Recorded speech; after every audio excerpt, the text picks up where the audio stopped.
Bonjour Monsieur Olaran. Bonjour. Est-ce que vous pouvez nous dire un mot de votre commune? Comment va Breil-sur-Roya?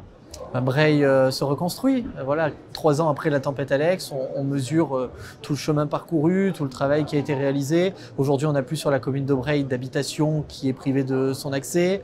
Aujourd'hui, on a pu rétablir l'essentiel de nos services publics, même de façon précaire ou dans des locaux provisoires. Mais en tout cas, tout est rétabli.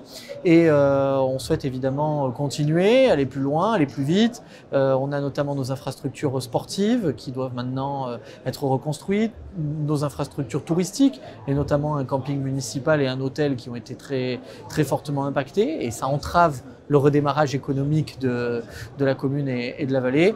Et puis, de façon générale, on a encore d'autres chantiers de reconstruction. Je pense en particulier aux services techniques municipaux, aux bâtiments qui doivent être reconstruits. Je pense à la Poste et à ses locaux. Je pense à un pont qui doit aussi être refait de façon définitive. Aujourd'hui, on a un pont provisoire. Bon, on a du travail. Et oui, toujours. Est-ce que malgré tout, quand on est dans la reconstruction, est-ce qu'on arrive aussi à avoir des projets d'avenir à faire avancer la commune?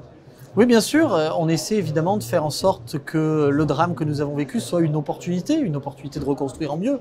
On a refait tout le tour du lac, on a pensé une vraie promenade, on a pensé un vrai espace de détente, on a aménagé vraiment de très beaux endroits pour essayer de donner une attractivité supplémentaire à la commune et pas simplement refaire bêtement comme c'était auparavant.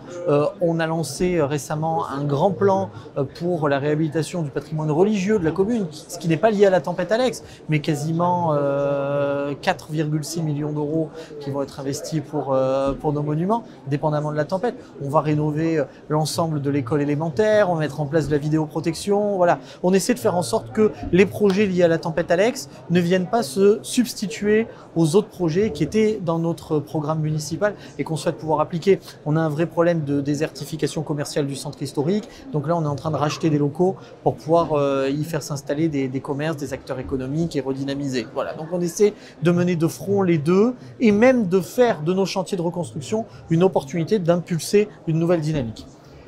Est-ce que dans tout ça, il y a un frein, un obstacle, quelque chose qui vous entrave dans votre travail Oui, je dirais que le frein principal, il est financier. Non pas en termes budgétaires, parce qu'on a la chance d'être énormément soutenu, notamment suite à la tempête Alex. Et donc, on a sur tous nos projets liés à la tempête Alex 100% de financement. Et sur les autres projets, on arrive quand même assez facilement à monter à 80%, en particulier grâce au conseil départemental. Mais par contre, en revanche, on a beaucoup de difficultés à avoir suffisamment d'argent en caisse, suffisamment de trésorerie pour pouvoir avancer l'argent avant de toucher les subventions. Et ça nous freine énormément dans nos projets. On a des factures qu'on a du mal à payer et tant qu'on les paye pas, on touche pas les subventions. Donc je pense que s'il y a un sujet qui nous pose problème, c'est bien ça. Et c'est vrai qu'il manque dans notre pays des dispositifs pour pouvoir simplement accorder aux communes des relais de trésorerie. Voilà, leur avancer l'argent entre le moment où ils décaissent pour payer les entreprises et le moment où ils touchent les subventions. Pour moi, c'est un des freins majeurs, sans parler bien sûr des freins réglementaires, sans parler des difficultés dans les négociations avec les assurances pour se faire indemniser suite à la tempête, sans parler de tous les autres sujets dont beaucoup de mes collègues maires pourront vous parler par ailleurs.